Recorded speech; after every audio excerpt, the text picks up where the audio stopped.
नमस्कार।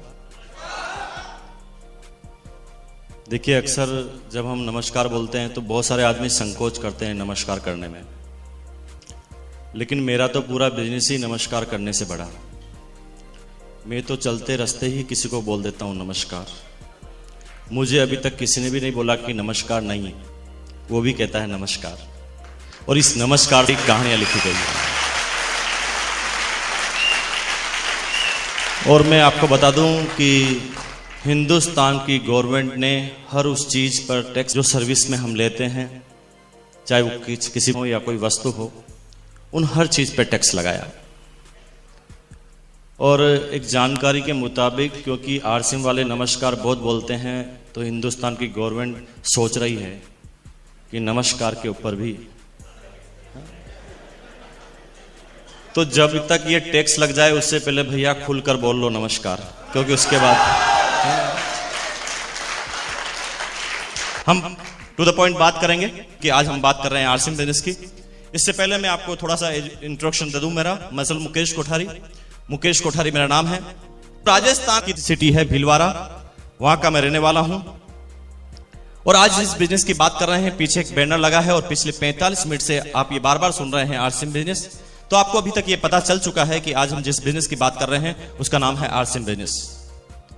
जिस बिजनेस की अभी मैं कुछ चंद मिनटों में आपके साथ बात करूंगा, इस बिजनेस को ठीक पिछले 5.25 सालों से मैं लगातार जीता हूं, मैं सीखता हूं, मैं करता हूं। इन 5.25 सालों में लगातार इस बिजनेस को करने के बाद मुझे इस बिजनेस से क्या मिला है, क्या मिलने वाला है, यह बिजनेस क्या है, इसका फ्यूचर क्या है, इसका स्कोप क्या है, इसका विजन क्या है, इसे क्यों करना चाहिए, इसे कैसे किया जाता है और इसे कब किया जाता है, ये सारी बातें मेरे अपने अनुभव के आधार पर अगले कुछ चंद मिनटों में आपके साथ शेयर करूंगा। यूं कहे तो मेरा यहां पर आना का उद्देश्य कुछ थोड़ा अलग है। मैं आज आपको सिर्फ अपने अनुभव शेयर करने आया हूं। यूं तो बहुत बड़ी बड़ी किताबें मैंने नहीं पढ़ी है, मेरी एजुकेशन भी ज्यादा नहीं है, लेकिन इन 5.25 सालों में मेरे अनुभव इस बिजनेस में हैं। यूं कहे तो जिंदगी के अनुभव में आप मेरे से कहीं ज्यादा हैं और आप मुझे कहीं मायनों में अपनी जिंदगी के बारे में तो मुझे समझा सकते हैं, लेकिन इस बिजनेस के बारे में थोड़ा सा आपसे ज्यादा मुझे 1% नॉलेज है और वही शेयर करने के लिए आया हूं। और शॉर्ट में अगर देसी भाषा में मैं बोलूं तो आज मैं आपको क्या बताऊंगा, मैं ये बताऊंगा कि ये एक दीवार है। इस दीवार पर हमने पिछले 5.25 सालों में 50 बार अलग अलग टेक्निक से सिर फोड़ा है, और जब भी सिर फोड़ा है तो हमारे चोट लगी है, और चोट की साइज क्या क्या थी। और आज मैं वही बताने आया हूं कि भैया ऐसे सिर फोड़ते हैं तो चोट लगती है, ये सिर्फ आप मत फोड़ना, क्योंकि हमने सिर फोड़ फोड़ के सीखा, इसलिए 5.25 साल लगे, आपको 2 साल ही लगेगा अगर आप मेरी बात को समझ जाएंगे तो।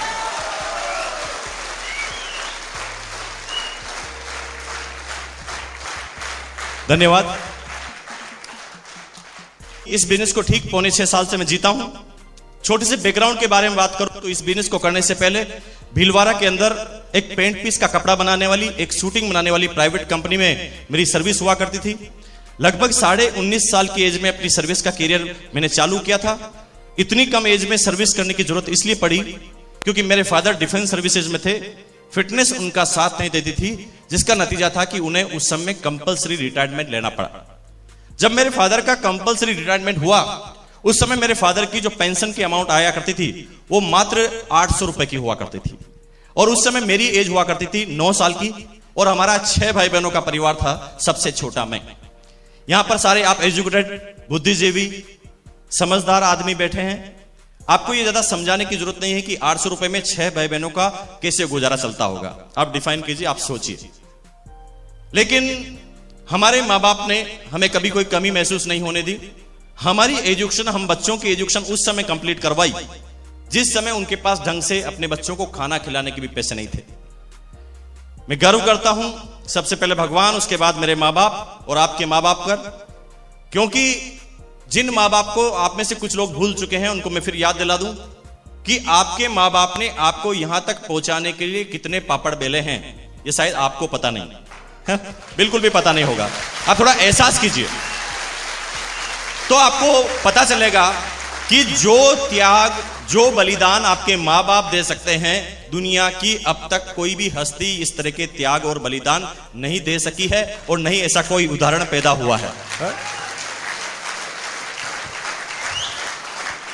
तो एक छोटा सा मैसेज यह है कि आप अपनी पूरी जिंदगी में किसे भी भूल जाना, लेकिन अपने मां बाप को मत भूल जाना।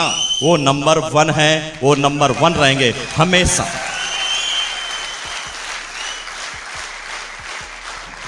इस बिजनेस पर इस बात का कोई ज्यादा फर्क नहीं पड़ेगा, लेकिन आपकी जिंदगी पे बहुत बड़ा फर्क पड़ेगा, है ना, अगर आप अपने मां बाप को नहीं भूले तो। ठीक है जी, धन्यवाद। तो हमारे मां बाप ने उस समय हमारी एजुकेशन कंप्लीट कराई, हमें कभी कोई कष्ट महसूस होने नहीं दिया। लेकिन मैं जब 9 साल का था तो मेरे फैमिली के अंदर जो भी एक्टिविटीज होती थी मैं उसको गौर से देखता था। हालांकि उस समय मैं समझता नहीं था, लेकिन जब मैं आज उन चीजों को याद करता हूं तो मेरा दिल पूरा भर आता है। मुझे वो दौर अच्छी तरह याद है कि मेरे बड़े भाई और बड़ी सिस्टर कॉलेज में पढ़ा करते थे जब मैं 9 साल का था। तो एग्जाम जब होता था तो एग्जाम के दिनों में उन्हें चाय पीने की इच्छा होती थी रात को पढ़ाई के दौरान। तो कभी घर में चाय नहीं मिला करती थी, चाय की पत्ती नहीं मिला करती थी, और कभी घर में दूध नहीं मिला करता था। मुझे वो दौर भी अच्छी तरह याद है जब हमारी 2 बड़ी सिस्टर की शादी हुई। मैं छोटा था, फादर के पास शादी करने के लिए जमा पूंजी नहीं थी। इसका नतीजा क्या था कि हमारा एक पुश्तैनी मकान था, उस मकान को सेल आउट करना पड़ा फादर को। उस मकान के पैसे जो आए उससे हमारी 2 सिस्टर की शादी हुई।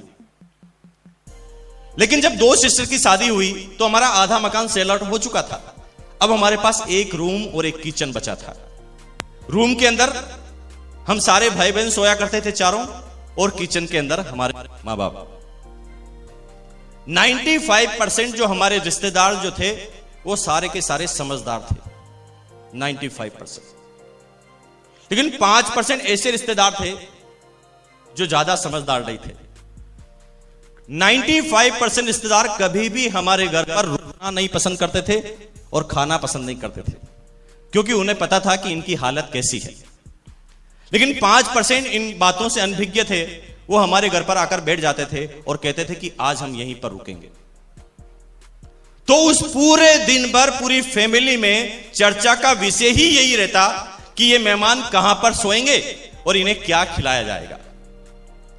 पूरे दिन भर चर्चा होती, खिलाने की बात आती है तो कैसे इंतजाम करके उन्हें अच्छा खासा खाना खिलाया जाता है, क्योंकि हिंदुस्तान में अतिथि देवो भव की कहावत मशहूर है। लेकिन जब सुलाने की बात आती थी तो एक रूम और मेहमान। तो राजस्थान में रूम के ऊपर एक स्टेप होती है जहां पर सामान रखा जाता है, जिसे राजस्थान में टांड कहते हैं, और उसको अगर क्लोज करके ऊपर एक गेट लगा दें, यानी ऊपर का स्टोर बिना सीढ़ी का, बिना स्टेप का, तो राजस्थान में उस ऊपर वाले स्टोर को भकारी कहते हैं। तो जब भी हमारे घर में कोई भी मेहमान आता था तो हम सारे भाई बहनों का ट्रांसफर, हाँ भाई मेहमान को थोड़ी कह सकते आप जाइए, जाना हमें ही पड़ता था। वो बातें उस समय मेरे बात समझ में नहीं आई, लेकिन आज जब मैं याद करता हूं तो मुझे वो एक एक बात अभी समझ में आती है। मुझे वो दौर अभी तक याद है जब मेरी मां 100 ग्राम देसी घी को 3 महीने तक संभाल कर रखती थी। मैं छोटा था, उस समय जिद करता था कि मां आप मेरी रोटी के ऊपर घी क्यों नहीं लगाते। तो मेरी मां मुझे गोद में बिठाकर समझाती थी कि बेटा देखो, अचानक घर में कोई मेहमान आ सकता है ना, तो मेहमान को तो पता नहीं चलना चाहिए कि हम क्या खाते हैं और क्या पीते हैं। मुझे समझाया जाता। मुझे वो दौर भी अच्छी तरह याद है जब मेरे फादर को किचन का निर्माण करना था, और किचन का निर्माण करने के लिए उनके पास पैसे नहीं थे, और उनके पास पैसे नहीं थे इस वजह से कम पैसों में उस किचन का निर्माण करना था। तो उस समय सीमेंट के अंदर जो मिट्टी को मिलाया जाता है, जिस रेत को मिलाया जाता है, जिस बजरी को मिलाया जाता है, एक ट्रक आता, रोड पर खाली होकर वो मिट्टी चला जाता। अब उस रोड से मिट्टी को हमारी बाउंड्री वॉल के अंदर लाने के लिए जब इस किसी लेबर को हम कॉन्ट्रैक्ट देते थे तो वो उस समय 15-20 रुपए मांगता था, और ये 15-20 रुपए उस समय हमारे पास देने के लिए नहीं थे। तो हम पैसे बचाने के लिए कुछ टेक्निक का इस्तेमाल करते थे। वो टेक्निक क्या थी? हम रात को 11:30 बजने का इंतजार करते थे। यूं ही रात की 11:30 बजती, सारे पड़ोसी सो जाते तो हम सारे भाई बहन बाहर निकल जाते और वो उठने से पहले उस सारी मिट्टी को हम अंदर डाल दिया करते थे और हमारे 15-20 रुपए बच जाया करते थे। और ये छोटी छोटी टेक्निक्स हमारी उस समय पैसे बचाने की होती थी। इस अभावग्रस्त जिंदगी से निकले, लेकिन उस समय तक हमारे फादर मदर ने हमें महसूस नहीं होने दिया कि हम क्या करते हैं। लेकिन बीकॉम का एग्जाम दिया 19.5 साल की एज में। शायद मेरे माँ बाप इसी चीज का इंतजार कर रहे थे। एग्जाम देते ही मैं घर पर आया। घर पर आते ही जूं ही मैं अपने रूम में गया, अपनी शर्ट को हैंगर पे लगाई, मेरी मदर मेरे पास आती है और धीरे से कहती कि मुकेश, आज तुम्हें एक बात बताते हैं कि तुमने जो आज एग्जाम दिया है ये तुम्हारा अंतिम एग्जाम है हमारी तरफ से, हम तुम्हें आगे नहीं बढ़ा पाएंगे। जब ऐसी बात मुझे बताई गई तो जीवन के सारे सपने उसी समय चकनाचूर होते हुए नजर आए। लेकिन मां बाप ने ये बात हमें बोली तो कोई न कोई सोच के साथ बोली होगी, और इसी चीज को मैं उस समय सोचने लगा। लेकिन थोड़ी देर बाद मेरी मदर ने आंसू निकालते हुए कहा कि नहीं, तुम इसका उल्टा अर्थ मत ले जाना। इसका मतलब ये नहीं है कि तुम्हें हम पढ़ने से रोकते, बस फर्क इतना सा आएगा कि पहले तुम्हारी पढ़ाई का खर्चा हम उठाते थे, अगर अब तुम्हें पढ़ना है तो तुम तुम्हारा खर्चा खुद हटाओ, खुद निकालो, क्योंकि आज के बाद हम तुम्हारी पढ़ाई के ऊपर कोई पैसा नहीं खर्च करेंगे, क्योंकि हमारी जितनी भी ताकत और कैपेसिटी थी वो अभी हमने कर बताया है। अब सोचिए, मां बाप का कोई कंपैरिजन है? मां बाप अभी भी कह रहे हैं कि हम तुमसे खाना नहीं चाहते, तुम अभी भी पढ़ सकते हो, सिर्फ अपनी खुद की इनकम जनरेट करो पढ़ाई के दौरान। जीवन की हकीकत से सामना हुआ। भीलवाड़ा के अंदर नौकरी की तलाश में दौड़ने लगा। उस समय हमारी फैमिली के पास न कोई जैक होता था और न ही कोई चेक होता था। उसी का नतीजा था कि 1 महीने तक लगातार दौड़ लगाई पूरे भीलवाड़ा में, सर्विस नहीं मिली। घर पर आकर थक कर बैठ गया। एक दिन दोस्त के फादर ने मुझे बुलाया, मुझे एक विजिटिंग कार्ड हाथ में थमाया और मुझे कहा गया कि इस कंपनी में जाइए, आपको सर्विस मिल जाएगी। मुझे विश्वास नहीं था, क्योंकि 1 महीने तक चक्कर लगाकर मैं समझ चुका था कि ये सब फालतू की बातें हैं, कोई किसी का साथ नहीं देता। इस दुनिया में सबका साम्राज्य अपने आप को खड़ा करना पड़ता है। लेकिन कहते हैं कि 1% आशा की वजह से मैं उस कंपनी में उस कार्ड को लेकर पहुंचा। मेरे से नाम पूछा गया और कहा गया कि आप कल से आ जाइए। मुझे आश्चर्य हुआ, मुझे शौक लगा कि क्या ये सच है, लेकिन वास्तव में वो मुझे यही कह रहे थे कि आप कल से आ जाइए। मैंने उस समय अपने मैनेजर से यह तक नहीं पूछा कि आप कितनी सैलरी दोगे, क्योंकि बात सैलरी का विषय नहीं थी, बात थी नौकरी मिलने का क्वेश्चन। और मैंने कहा सर्विस मिल गई, अब मुझे क्या चाहिए, और मैं घर पर आ गया। अगले ही दिन तैयार होकर ऑफिस पहुंच गया। पहला दिन ऑफिस का टाइम था 10:30 का और मैं पहुंच गया 9:30 बजे। कहते ना कि जब कोई चीज बड़ी मुश्किल से मिलती है तो उसकी अवेयरनेस अपने आप पैदा होती है। जैसे हमारी ऑक्सीजन बड़ी आराम से मिलती है तो उसकी अवेयरनेस हमारे अंदर नहीं है। अगर आपको बता दूं कि 1, 1.5, 2 मिनट भी अगर आपकी ऑक्सीजन को रोक लिया जाए तो शायद आप इस संसार में जीवित नहीं रहेंगे। जिस चीज की इतनी बड़ी वैल्यू कि जिसके बिना जीवित नहीं रहा जा सकता, लेकिन उसकी हमारे जीवन में कोई वैल्यू नहीं। जहां जाते हैं वहां,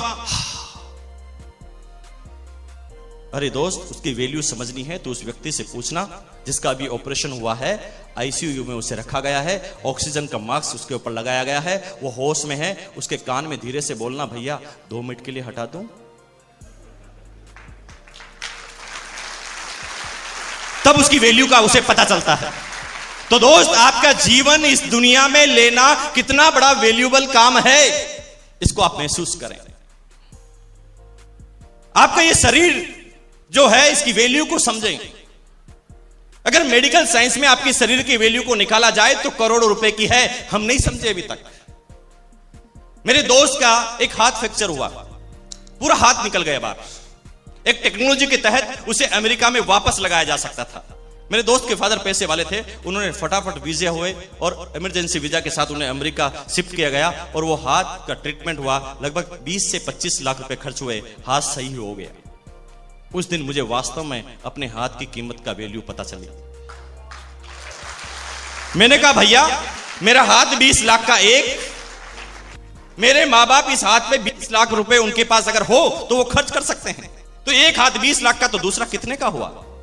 तो 40 लाख के तो हाथ, तो 40-40 लाख की टांगे भी होगी।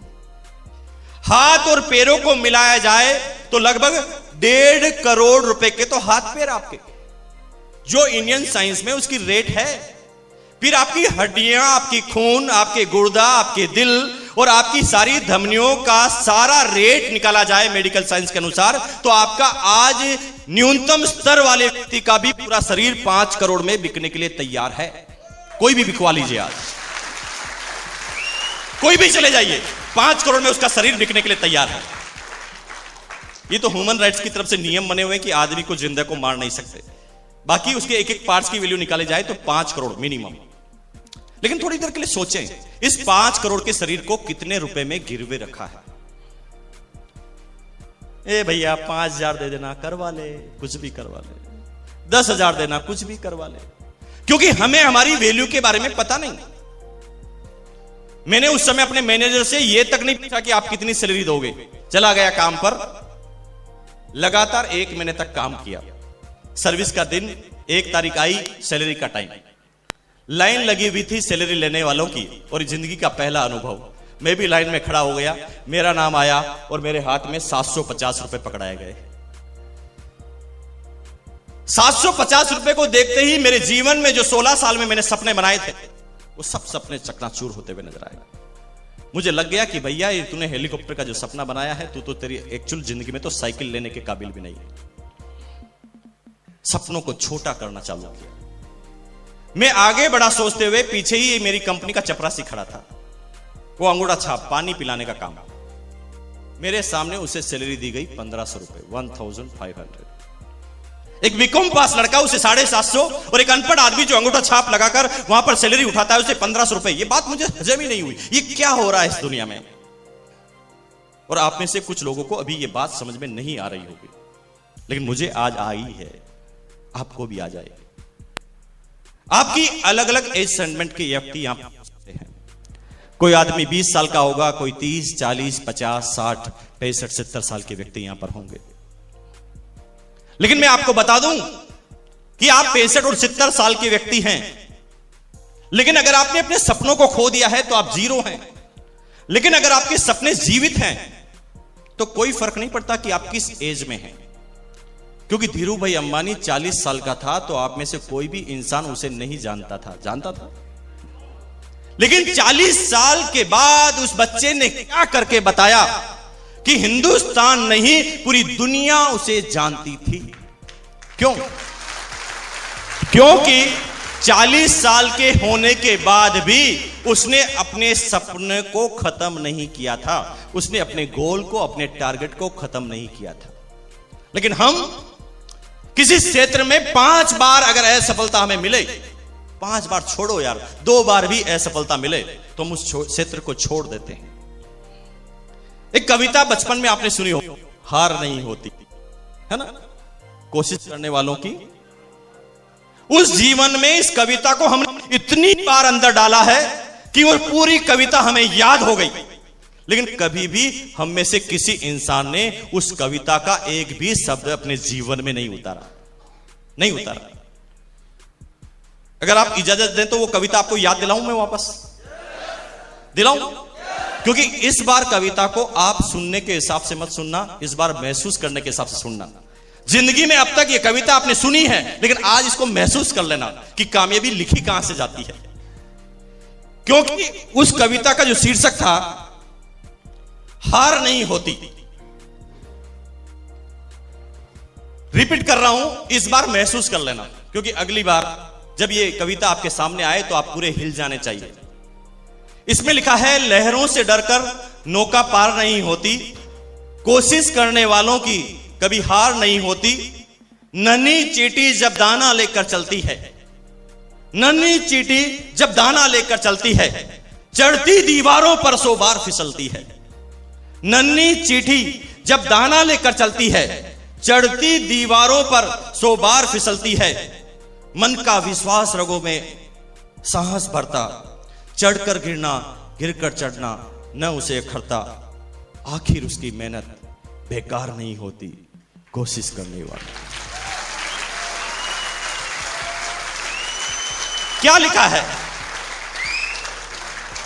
कि चींटी भी जब काम करना चालू करती है तो हर बार वो सक्सेस नहीं होती, लेकिन लगातार उसके लगे रहने की वजह से एक समय ऐसा आता है जब उसकी ये मेहनत बेकार नहीं होती और वो अपनी मंजिल को पा लेती है। दूसरे पैराग्राफ में कितनी जोरदार चीज लिखी है, 1 अरब रुपए का ये पैराग्राफ होना चाहिए। हिंदुस्तान में ये सारी चीजें सस्ती है।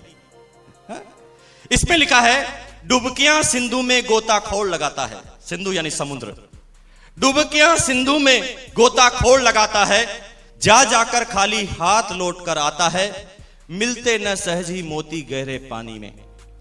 बड़ी आसानी से मोती उसे गहरे पानी में नहीं मिलते। मिलते न सहजी मोती गहरे पानी में, बढ़ता दूना उत्साह इसी हैरानी में। अब वहां कम नहीं होता वो, जब उसके हाथ में मोती नहीं आता है तो वो पहले से डबल एक्साइटेड होता है और अब कहता है कि यस, अब मैं इस बार तो अपने मोती पे लेकर रहूंगा। फिर डुबकी लगा देता है। बढ़ता दूना उत्साह इसी हैरानी में, मुट्ठी उसकी खाली हर बार नहीं होती, कोशिश करने वालों की कभी हार नहीं। हर बार नहीं होता कि उसकी मुट्ठी खाली हो।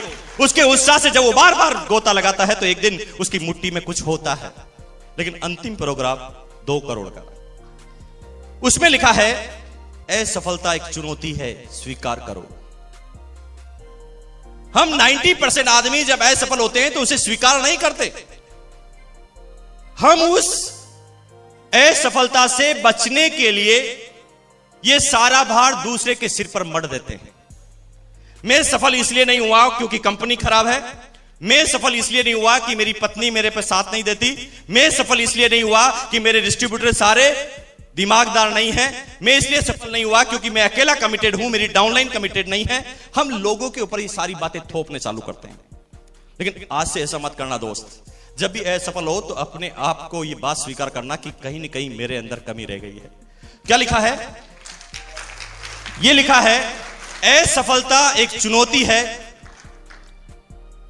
स्वीकार करो क्या कमी रह गई, देखो और सुधार करो। जब तक ना हो सफल तुम, नींद चैन की त्यागो तुम, संघर्षों का मैदान छोड़ मत भागो तुम, कुछ किए बगैर जय जयकार नहीं होती, कोशिश करने वालों की कभी। तो ये कविता, इस कविता में वो सारी बातें लिखी गई है जो आदमी को सफल बनाती है। धीरूभाई अंबानी जब उसकी डेथ हुई तो 65,000 करोड़ का साम्राज्य उसने खड़ा कर दिया और 40 साल की एज में आप में से कोई आदमी उसे नहीं जानता था। और यही मैसेज है, जिंदगी में ये 1% भी मायने नहीं रखता कि अभी आप कहां हैं। कोई फर्क नहीं पड़ता अभी आप किस पोजीशन में, इससे 1% भी फर्क नहीं पड़ता यदि आपके सपने जीवित हैं तो। जिंदगी में ये 1% भी मायने नहीं रखता कि अभी आप कहां हैं। मायने तो ये रखता है कि आपको जाना कहां है। आपका गोल, आपका डेस्टिनेशन, आपका स्टेशन अगर आपको पता है कि आपकी मंजिल क्या है, और अगर आपको यह पता है कि आपकी मंजिल क्या है, तो कोई फर्क नहीं पड़ता कि अभी आप कहां हैं। लेकिन 90% आदमियों की मंजिल खत्म हो जाती है 2-3 बार असफलताओं के बाद। जब आदमी 5,000 से सर्विस को चालू करता है, 10,000, 15,000, 20,000 तक पहुंचते पहुंचते उसे पता चल जाता है कि भैया ये करोड़ों रुपए के जो मैंने सपने देखे हैं ये सब झूठे हैं, मेरे शायद इस जिंदगी में पूरे नहीं होंगे, और अपने सपनों को चकनाचूर कर देता है और एक साधारण सी जिंदगी वो बिताने लग जाता है। और कब उसकी जिंदगी आउट हो जाती है उसे भी पता नहीं चलता। कब वो 90% आदमियों की श्रेणी में पता चल जाता है, लोगों को पता भी नहीं चलता। अगर आप इस बात से सहमत नहीं है तो मैं आपको याद दिला दूं, हमारी अपलाइन कहती है कि आप सब लोग अपने पिताजी और दादाजी का नाम जानते होंगे, लेकिन मैं अगर आपसे बात करूं कि आपके दादाजी के पिताजी के पिताजी के पिताजी, यानी आपके परदादाजी के पिताजी, उसके नाम को पूछने की मैं बात करूं तो लगभग 90% आदमी अभी फेल हो जाएंगे। 95-98% आदमी फेल हो जाएंगे, उन्हें उनके परदादाजी के पिताजी का नाम पता नहीं है। तो क्या यह एहसान फरामोश वाली बात नहीं है? जिसकी वजह से आप हैं उसी को भूल गए। मैं बात सिर्फ क्वेश्चन पूछ रहा हूं, मुझे भी पता नहीं, मैं सिर्फ क्वेश्चन पूछ रहा हूं। क्यों? क्योंकि वो भी कहीं ना कहीं हमारे जैसे श्रेणी में थे। महात्मा गांधी की बात करें तो वो 4थी पीढ़ी में आते हैं आपके। महाराणा प्रताप की बात करें तो 20वीं पीढ़ी में आते हैं।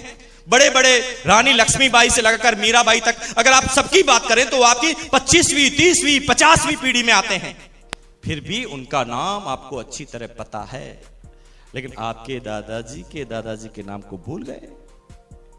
जो आपके रिश्ते में कुछ नहीं लगता उसे याद कर लिया, और जो रिश्ते में सब कुछ लगता है उसे भूल गए। सिंपल सी बात है। महात्मा गांधी ने कुछ किया, सरदार वल्लभ भाई पटेल ने कुछ किया, महाराणा प्रताप ने कुछ किया, नाम याद है। हमारे दादाजी ने ऐसा कुछ किया ही नहीं। तो क्या उसी श्रेणी में हम आना चाहते हैं? क्या उसी दौड़ में हम भी अपनी लाइन में लग जाना चाहते हैं? अगर नहीं तो आज से वो जो आपने 16 साल की एज में सपने देखे हैं उसको फिर जीवित करो। 10 सेकंड के अंदर वो आंख बंद करो, सोचो कि आपने 16 साल की एज में क्या देखा था, अपना सपना क्या बनाया था, अपना गोल क्या बनाया था, अपना टारगेट, और फिर खोल दीजिए उस टारगेट को। क्योंकि जब तक आप उस टारगेट को नहीं देखेंगे आपके अंदर शक्ति का संचार नहीं होगा। क्योंकि जिस आदमी का कोई टारगेट ही नहीं होता वो जिंदगी में कहीं पर भी नहीं पहुंचता। एक आदमी का टारगेट यहां से दिल्ली जाने का है, वो बस स्टैंड पर जाता है, दिल्ली की टिकट लेता है, दिल्ली की बस में बैठ जाता है, दिल्ली पहुंच जाता है। लेकिन एक आदमी हमारी तरह जहां पर जाता है, डिपो पर जाकर वहां पर बुकिंग पर जाकर कहता है ये भाई साहब लो 100 का नोट और दे दो एक टिकट। वो पूछे कहां की? कहीं की भी दे दो भैया। तो क्या ये हमारी जिंदगी ऐसी नहीं है कि हम कह रहे हैं कहीं की भी टिकट दे दो, कहीं पर भी पहुंचा दो? कहां पहुंचा दें? कितने सक्सेस आपको कर दें? किस लेवल को आप पाना चाहते हैं? और जब तक आपका गोल, आपका टारगेट आपके सामने नहीं है, आप एक कदम भी आगे नहीं चल पाएंगे। क्योंकि बिना टारगेट के तो एक कदम को आप नहीं रख सकते, लेकिन पूरी जिंदगी को बिना टारगेट के बना रखा है। जिन लोगों ने फ्रंट लाइन में बैठने का टारगेट बनाया वो वक्त से पहले आ गए। जिन लोगों ने पीछे बैठने का टारगेट बनाया वो फिक्स टाइम पर आ गए।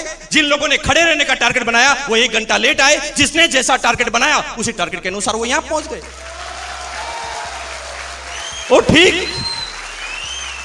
और ठीक हमारी पूरी जिंदगी में हमारे साथ यही होता है कि उस टारगेट को पूरा करने के प्रति हमारी तैयारी क्या है, हमारा कमिटमेंट क्या है, हमारा गोल क्या है, उसके ऊपर हमारे टारगेट पूरे होते हैं। लेकिन 750 की सर्विस को मैं करने लगा, जिंदगी की हकीकत का सामना हुआ।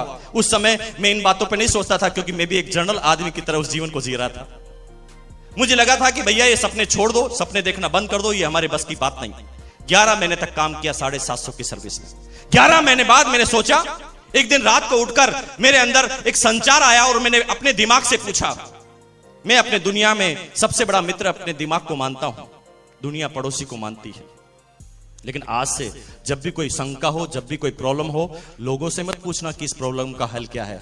जब अपना मन शांत हो तो अपने ही दिमाग से पूछना कि इस चीज का हल क्या है। क्योंकि दुनिया में जो आपका दिमाग आपको राय दे सकता है, दुनिया की कोई भी वस्तु, दुनिया का कोई भी कंप्यूटर उस तरह की राय आपको नहीं देता। लेकिन जरूरत क्या है कि आपका दिमाग उस समय शांत हो। अगर आप गुस्से में किसी क्वेश्चन का आंसर आप पूछेंगे तो उल्टा सीधा आंसर देगा। मन शांत हो। रात को 11:30 बजे 12 बजे उठने के बाद मैंने अपने दिमाग से पूछा, भैया क्या मुकेश कोठारी तू 750 के लिए पैदा हुआ है? दिमाग ने कहा नहीं भैया, तू 750 के लिए पैदा नहीं हुआ है, तुझे कुछ और करना है। उस दिन पता नहीं क्या ताकत मेरे अंदर आई कि मैं अगले दिन जब ऑफिस गया तो सबसे पहले मैंने अपने 4 साथियों को मेरे पास बुलाया और मैंने कहा, भैया मैं 750 के लिए पैदा नहीं हुआ हूं, मैं ये सर्विस छोड़ने वाला हूं, कुछ और करने वाला हूं। जोश जोश में ये बात मैंने अपने साथियों को बता दी। मेरे साथी मेरे सामने मुस्कुराए और उनमें से एक साथी ने मेरे बॉस को यह बात बता दी। मेरे बॉस ने मुझे चेंबर में बुलाया, पसीने निकल गए क्योंकि अब हकीकत की बात होने वाली थी। क्योंकि मुझे लगता था कि अब ये पूरा मेरे सामने रेजिग्नेशन लेटर आएगा। लेकिन मेरे बॉस ने मुझे बुलाया और कहा कि मुकेश जी, कुछ लोगों के जरिए पता चला कि आप इस कंपनी को छोड़ रहे हैं। मैं न हां बोल पाया न ना बोल पाया, क्योंकि अब हकीकत का सामना था। लेकिन मेरा बॉस मुझे क्या कहता है कुछ ही सेकंडों के बाद, उसने कहा नहीं, आप जो डिसीजन ले रहे हैं वो गलत ले रहे हैं। हमारी कंपनी में आपके लिए बहुत बड़ा फ्यूचर है और हमने ऐसा सोच लिया है कि अगले महीने से हम आपको 500 रुपए का इंक्रीमेंट दे रहे हैं। मैं डर रहा था और काम हो गया उल्टा। अब मैंने फिर क्वेश्चन किया अपने दिमाग से, बता दिमाग अब तुझे सर्विस छोड़नी चाहिए? तो दिमाग कहता अब कर। 500 का लग गया, फिर करने लगा, फिर 11 महीने तक 1250 में काम किया। फिर ऐसी बात उपजी, फिर मैंने अपने दोस्त को बताया, फिर उसने बॉस को बताया, बॉस ने फिर मुझे 1000 का इंक्रीमेंट दे दिया। और यूं कहे तो जब जब भी मैं कुछ सोचता था अपनी जिंदगी के बारे में, तब तब मुझे 1000 रुपए का इंक्रीमेंट दिया जाता था। और यूं अगर सही शब्दों में बात करें तो मेरी जिंदगी का अब अगर सबसे बड़ा कोई दुश्मन रहा है तो मेरी सर्विस में मेरा इंक्रीमेंट, जो मुझे न तो जीने देता था और न ही मुझे उस क्षेत्र में मरने देता था। जब भी मैं कुछ करने की सोचता था मुझे 1000 रुपए के इंक्रीमेंट से थोपा जाता था। क्योंकि मैं कुछ एक ऐसी सनसनीखेज बात बताने वाला हूं जो अब तक दुनिया के किसी भी लीडर ने स्टेज से नहीं बोली है, मैं बोलूंगा। लेकिन मेरा आज मैसेज ये नहीं था होगा कि आप जो भी सर्विस करते हैं वो छोड़ देना, नो, ये मैसेज नहीं है मेरा। मेरे मैसेज को समझना, सर्विस हमेशा वो इंसान करता है जिसका अपना खुद का कोई टारगेट नहीं होता, इसलिए वो अपने बॉस के टारगेट के लिए काम करता है। क्योंकि उसका बॉस का बहुत बड़ा टारगेट होता है, तो अपने पूरे जीवन हम अपने बॉस के टारगेट को पूरा करने में लगाते हैं। जब भी हमारे बॉस को यह पता चलता है कि ये मेरे टारगेट को पूरा करने के लिए सबसे महत्वपूर्ण इंसान है, तो जब भी आप छोड़ते हैं कि मैं छोड़ूंगा, तो आपको 1000 रुपए के इंक्रीमेंट से नवाजा जाता है। तो नियम क्या है, फॉर्मूला क्या है? फॉर्मूला यह है कि अगर आपको 10,000 रुपए सैलरी मिलती है तो सीधा सीधा आप 1 लाख के आदमी हैं। क्योंकि दुनिया का कोई भी बिजनेसमैन, दुनिया का कोई भी एम्प्लॉयर आपको 10,000 की सर्विस जब ही देगा जब वो 1 लाख का आदमी है, तभी तो 90% उसका प्रॉफिट होगा। अगर आप 10,000 के आदमी हैं और 10,000 ही सैलरी देगा तो बताइए घाटे का सौदा नहीं है। आप खुद 1 लाख रुपए के आदमी हैं, इसलिए आपको 10,000 रुपए मिल रहे हैं।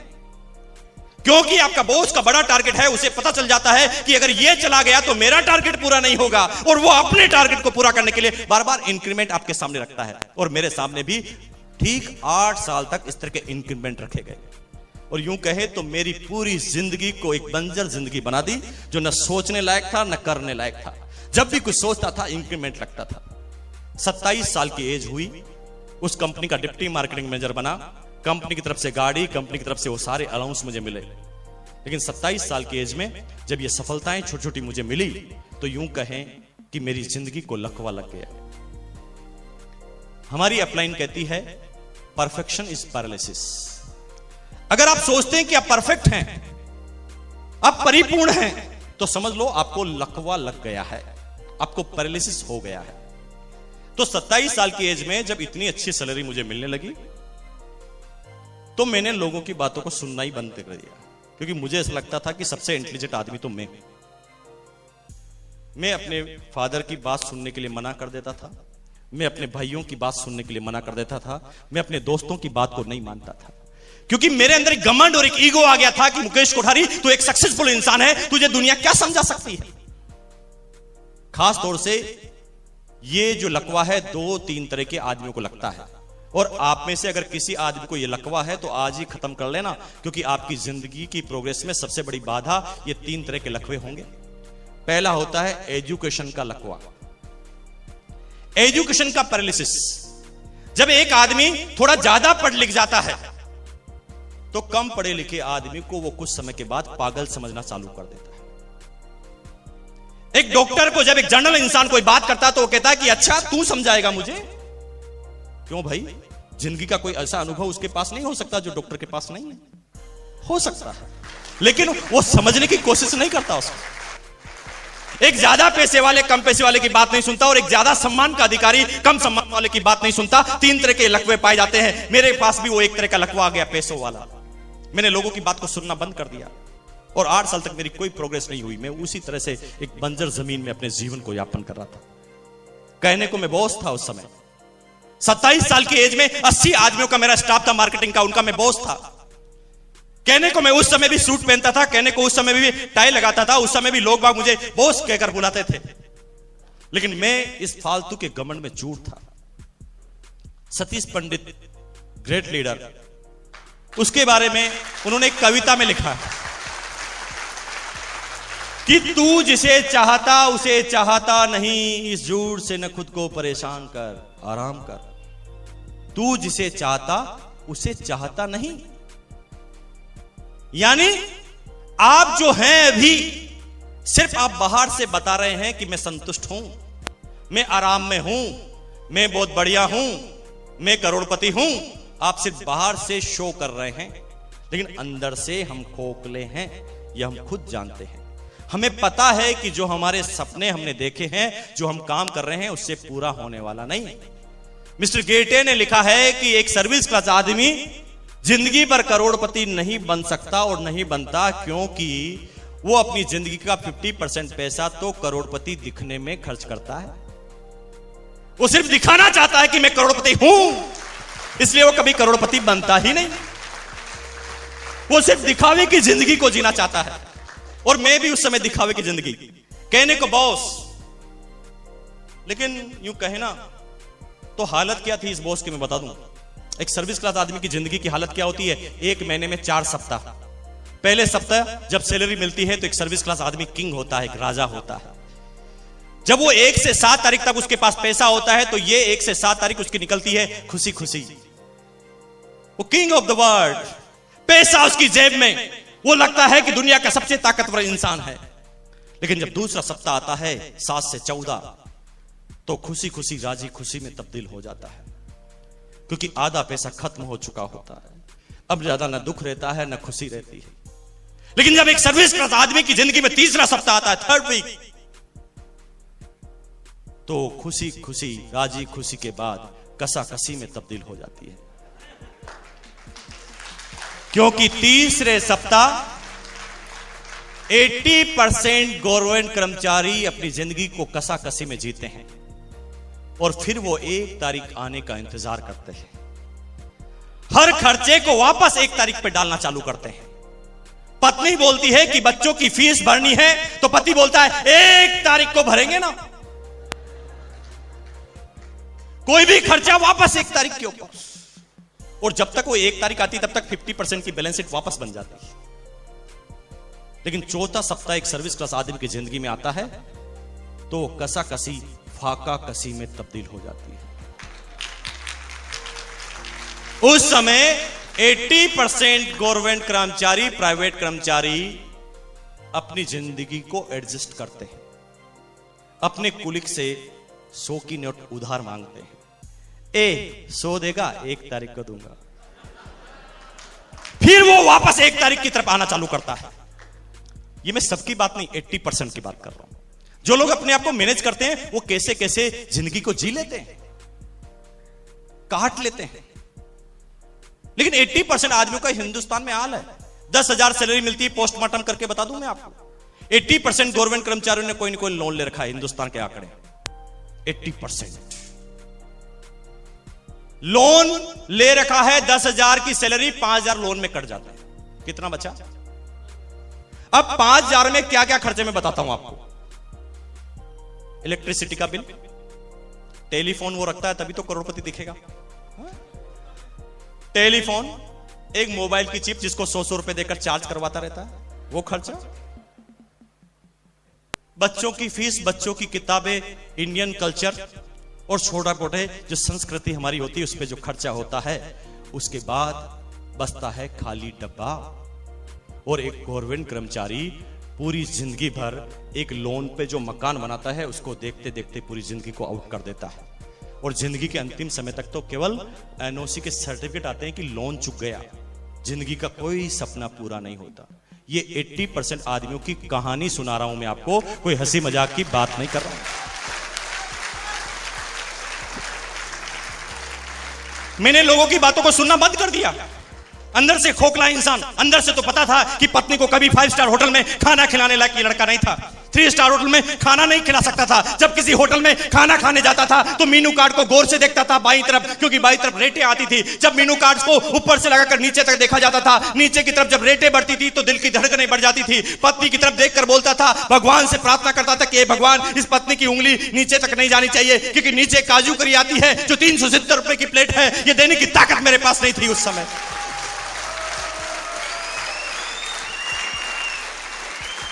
भगवान से सिर्फ प्रार्थना करता था, प्रार्थना कि रुक जाओ, ये उंगली यहीं पर रोक दो।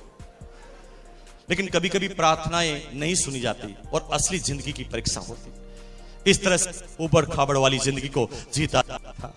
इधर से फुटबॉल मारा जा रहा था, इधर से बैट से बल्ला मारा जा रहा था। जिंदगी चलती जा रही थी। कहने को मैं बाहर तो करोड़पति दिखता था, लेकिन हकीकत कुछ और थी। जब पत्नी कहती थी कि साड़ी दिलाकर लाओ, या किसी होटल में खाना खाएंगे, या आज घूमने जाएंगे, या पिकनिक मना के जाएंगे, तो माँ बाप भी खुश, बच्चे खुश, पत्नी खुश, क्योंकि बॉस की पत्नी है, बॉस के माँ बाप हैं। सारे लोग सीना तान कर चलते थे, लेकिन एक अकेला इंसान में होता था जो सब लोग सीना तान कर उम्र ढीला ढीला पीछे चलता था। लेकिन दिखावा इतना था कि पत्नी और बच्चों के सामने भी मैं दिखावा करता था। मेरी पत्नी जो ही पीछे मुड़कर मेरी तरफ देखती थी, मैं कड़क हो जाता था, लेकिन अंदर से खोखला इंसान था। और कभी कभी हम मर्द लोग जो है ना, हम सोचते हैं कि हमारी पत्नी को हमने समझा दिया। आप गलत फहमी में जी रहे हैं भैया। आपकी पत्नी आपसे समझी नहीं है, वो ये समझ गई है कि बेचारा है, कुछ नहीं कर सकता। कभी गलत फहमी में मत रहना कि आपने अपनी पत्नी को कन्विंस कर दिया है। वो जानती है कि अब इस जिंदगी में इस आदमी के सामने मैंने पल्लू बांधा है, पूरी जिंदगी निकालनी पड़ेगी, यही एडजस्टमेंट करना पड़ेगा, क्योंकि मुझे इस 10,000 की सैलरी में इससे ज्यादा कुछ नहीं मिल सकता। जब आप बच्चा कहता है ना कि क्रिकेट का बैट लेकर आओ, तो आप सोचें कि 90% चांस में झूठ बोल देते हैं अपने पिताजी कि बच्चे दुकान बंद हो गई थी। अरे खाक दुकान बंद हो गई थी? थोड़ा झांक कर देखो कि क्या बंद हो गया था आपका। और ठीक ये जिंदगी मेरी चलती थी, दिखाने की जिंदगी, अंदर से कुछ और, बाहर से कुछ और। बात सुनता नहीं था, लेकिन शुक्रगुजार हैं भगवान का, माँ बाप का, उसके बाद हमारी अपलाइन मिस्टर प्रहलाद राय का। आप सब लोग जोरदार ताली इसलिए बजाएं क्योंकि वो आप सब लोगों की भी अपलाइन है।